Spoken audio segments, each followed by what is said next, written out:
kondisi lingkungan sekitar. Tumbuhan memang tidak seperti hewan yang dapat bergerak secara bebas, tetapi tumbuhan dapat merespon kondisi lingkungan melalui fisiologis ataupun morfologis. Dan ada beberapa stimulus khusus utama yang dapat mempengaruhi pertumbuhan, perkembangan, dan keberlangsungannya hidupnya tumbuhan. Dan respon tumbuhan dalam perubahan kondisi lingkungan sekitar itu dalam mekanisme seperti cahaya, yaitu mengatur fototropisme, fotoperiodisme, dan fotomorfogenesis. Lalu ada gravitasi, yaitu akar yang tumbuh ke bawah dan juga batang yang ke atas. Selanjutnya ada stimulus mekanik, yaitu respon terhadap sentuhan atau tekanan seperti tigmotropisme. Lanjut, yaitu yang terakhir adalah cekaman lingkungan yang termasuk kekeringan, suhu ekstrim, salintas, dan gangguan biotik pada tumbuhan. Selanjutnya adalah respon tumbuhan terhadap cahaya. Cahaya merupakan salah satu aspek penting yang ada di kehidupan tumbuhan dan tanaman karena merupakan salah satu aspek yang dibutuhkan selama proses kehidupan tanaman. Nah, yang pertama ini adalah energi fotosintesis. Cahaya digunakan untuk menghasilkan glukosa sebagai sumber energi. Cahaya menyediakan energi untuk mengubah CO2 plus H2O menjadi glukosa plus O2. Seperti yang kita tahu, dalam proses fotosintesis sangat diperlukannya untuk cahaya mempengaruhi proses keberlangsungan fotosintesis itu. Yang kedua ini pengatur tumbuhan atau fotomorfogenesis, mempengaruhi bentuk tanaman, panjang batang, ukuran daun, dan pembungaan. Selain itu, cahaya juga mempengaruhi bentuk dari fisik tumbuhan tersebut. Dan yang terakhir itu, tumbuhan mendeteksi cahaya berdasarkan A. Keberadaan, B. Arah, C. Intensitas, D. Periodisitas, dan yang terakhir itu adalah panjang gelombang seperti cahaya biru, merah jauh memicu respon yang berbeda. Selanjutnya ada fotomorfogenesis. Fotomorfogenesis adalah perubahan perkembangan dan bentuk tanaman yang dipicu oleh cahaya mulai dari fase embrio hingga tanaman dewasa. Nah, selanjutnya ada aspek pertumbuhan yang dipengaruhi oleh cahaya. Yang pertama ada perkecambahan. Cahaya dapat merangsang atau menghambat perkecambahan tergantung spesies tanamannya. Selanjutnya ada pemanjangan batang. Intensitas dan kualitas cahaya menentukan apakah batang memanjang atau etiolasi atau tumbuh lebih kokoh. Yang ketiga, ada pembentukan dan perluasan daun. Cahaya mempengaruhi ukuran, bentuk, dan orientasi daun agar optimal menangkap cahayanya. Yang terakhir ada perkembangan kloropas. Dengan adanya cahaya, kloropas matang dan siap untuk melakukan fotosintesis. Selanjutnya ada spektrum absorpsi dan spektrum aksi. Spektrum absorpsi adalah panjang gelombang cahaya yang diserap oleh pigmen tanaman. Contohnya klorofil yang menyerap cahaya terutama pada cahaya merah dan biru, tetapi sedikit menyerap cahaya hijau. Itulah kenapa daun menjadi warna hijau. Karena klorofil memantulkan cahaya hijau dan menyerap cahaya merah serta biru. Selanjutnya ada spektrum aksi. Spektrum aksi adalah panjang gelombang cahaya yang paling efektif dalam mendukung proses fisiologis serta fotosintesis. Selanjutnya ada fotoreseptor. Fotoreseptor adalah molekul yang mendeteksi cahaya lalu mengubahnya menjadi respon fisiologis pada tumbuhan. Fotoreseptor sendiri ada fotoreseptor cahaya biru dan fotoreseptor cahaya merah. Ada 3 komponen utama pada reseptor cahaya biru yang panjang gelombangnya 400 nanometer sampai 500 nanometer. Yang pertama ada kriptokom. Ibaratnya tuh kayak rem pada tumbuhan. Ketika terkena cahaya biru, kriptokrom menjadi aktif dan memberikan sinyal untuk menghambat pemanjangan hipokotil. Hipokotil sendiri adalah batang muda di bawah daun benih yang penting agar kecambah tidak tumbuh terlalu cepat dan kurus, tapi tumbuh lebih pendek dan kokoh setelah muncul ke permukaan tanah. Yang kedua ada fototropin. Yang ini ibaratnya tuh kompas pada tumbuhan. Fototropin berguna untuk mengontrol fototropisme, yaitu pergerakan pertumbuhan ke arah sumber cahaya. Contohnya tuh kayak batang yang membengkok ke arah jendela. Ini membantu tumbuhan mendapatkan cahaya maksimum untuk melakukan fotosintesis. Yang ketiga ada zeaksantin, yang ini tuh ibaratnya tuh sebagai pengatur udara pada tumbuhan. Zeaksantin itu berperan dalam mengatur pembukaan stomata. Stomata yaitu adalah pori-pori kecil di daun yang tempat terjadinya pertukaran gas CO2 dan uap air keluar atau transpirasi. Cahaya biru itu memicu stomata untuk terbuka yang memungkinkan fotosintesis dimulai. Yang kedua ada fotoreseptor cahaya merah dan merah jauh yang panjang gelombangnya 600 nanometer sampai 700 nanometer. Phytochrome sendiri adalah reseptor yang paling serbaguna dan cahaya yang memiliki aspek penting dalam siklus hidup tumbuhan, yaitu ada perkecambahan, pembungaan, dan penghindaran naungan. Selanjutnya ada mekanisme phytochrome. Phytochrome sendiri adalah bagian tumbuhan yang peka terhadap cahaya merah. Bentuknya bisa berubah sesuai cahaya yang diterima.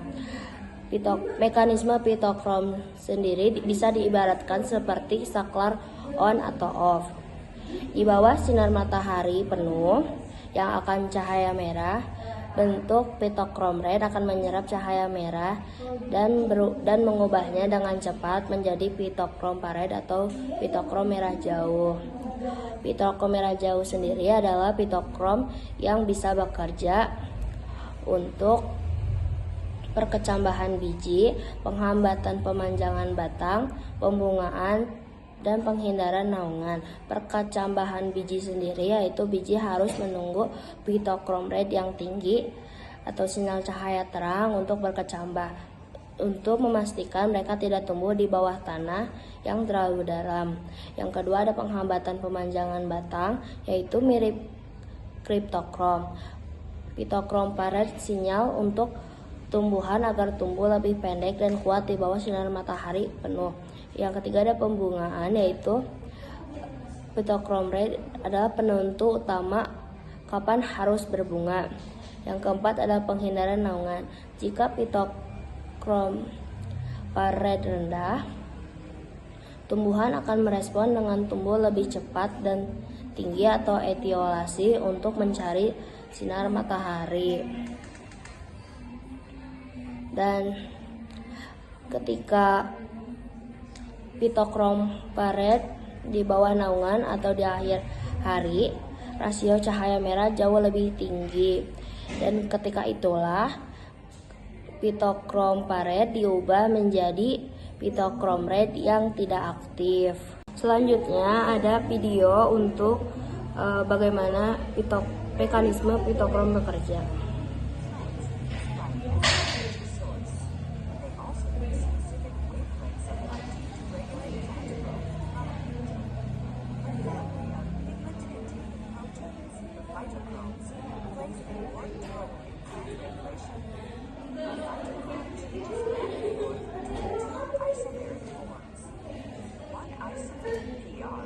Absorbs red light, and the other isomer, PFR, absorbs far red light. The two forms of the phytochrome are photoreversible, and the interleaved version of one form to the other acts as a control mechanism to regulate various events in the plant life cycle.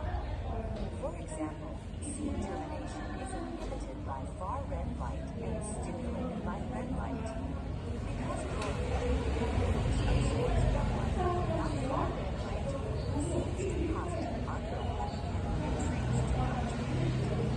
to some seeds germinate in spring, in part because they become exposed to red light after the leaves have fallen and decomposed, and before new leaves that shade them have emerged.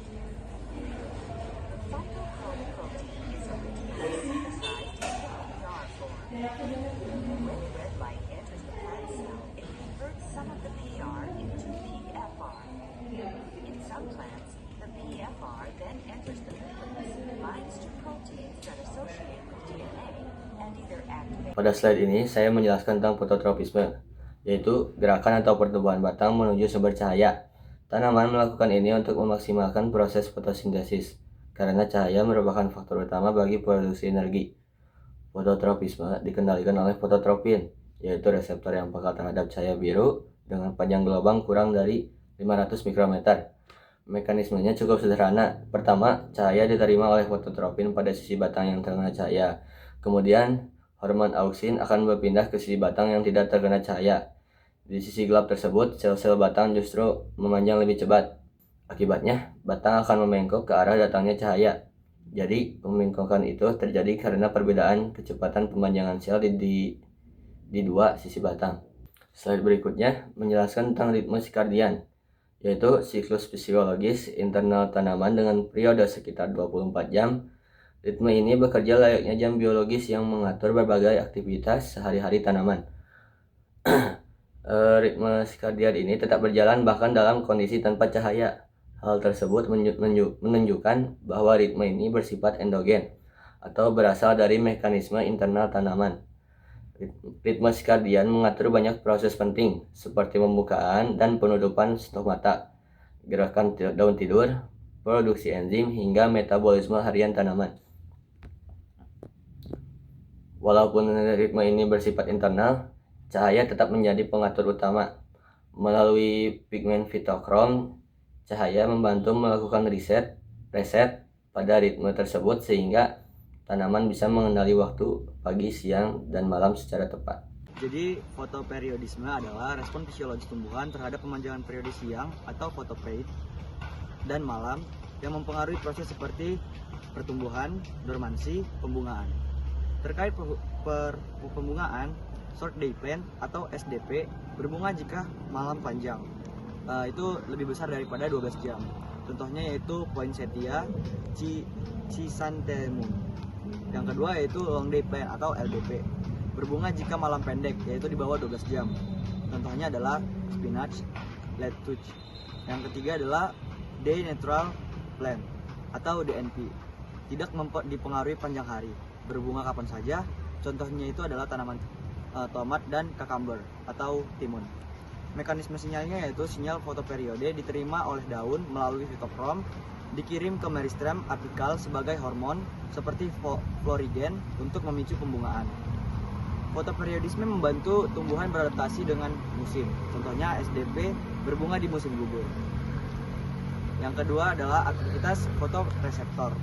Fotoreseptor seperti fitokrom diaktifkan oleh panjang siang atau malam. Sinyal ditransduksi melalui jalur kinase ion CA2+, dan gen regulator. Misalnya itu adalah constrans. Perubahan ekspresi gen, transduksi sinyal mengubah ekspresi gen, mengatur pertumbuhan, diferensiasi sel dan pemanjangan sel atau elongasi untuk respon seperti pembungaan. Interaksi fotohormon, hormon terlibat dalam regulasi. Yang pertama yaitu auksin, mendorong elongasi sel dan pembentukan bunga. Sitokinin merangsang pembelahan sel dan diferensiasi. Gibberellin memicu pemanjangan sel dan pembungaan. ABA, asam absikat, mengatur dormansi dan respon sel. Kesimpulannya adalah mekanisme ini menjelaskan bagaimana sinyal cahaya diterjemahkan ke perubahan fisiologis, contohnya fitokrom merah atau fat. Baik, yang selanjutnya adalah integrasi respon cahaya dengan lingkungan lain. Di sini saya membawakan 4 poin. Yang pertama itu ada status air atau stomata. Cahaya memengaruhi dalam pembukaan dan penutupan stomata yang diatur melalui pigmen seatanin dan ABA sehingga membantu pengaturan transparansi dan keseimbangan air dalam tumbuhan. Lalu yang kedua adalah suhu dan cahaya bekerja sama dalam mengatur laju fotosintesis, di mana tumbuhan dapat menyesuaikan aktivitas enzim fotosintesis agar optimal terhadap perubahan suhu lingkungan.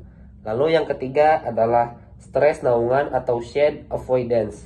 Tumbuhan merespon perubahan rasio cahaya merah dan merah jauh yang terjadi akibat naungan dengan mengaktifkan mekanisme penghindaran naungan. Misalnya mempercepat pertumbuhan batang untuk mencapai cahaya lebih banyak.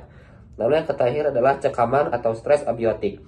Respon tumbuhan terhadap cekaman lingkungan seperti perubahan cahaya juga melibatkan interaksi hormon.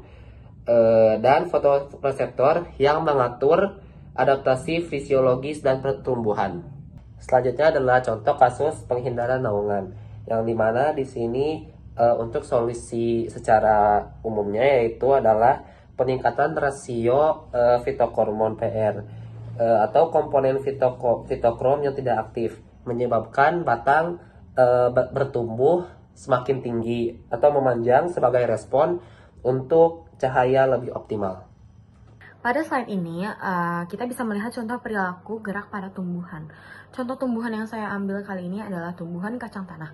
Tanaman kacang menunjukkan respons yang sangat menarik terhadap perubahan intensitas cahaya. Pada malam hari, daun kacang akan melipat ke bawah. Perilaku ini terjadi karena adanya perubahan tekanan turgor pada bagian yang disebut pulvinus.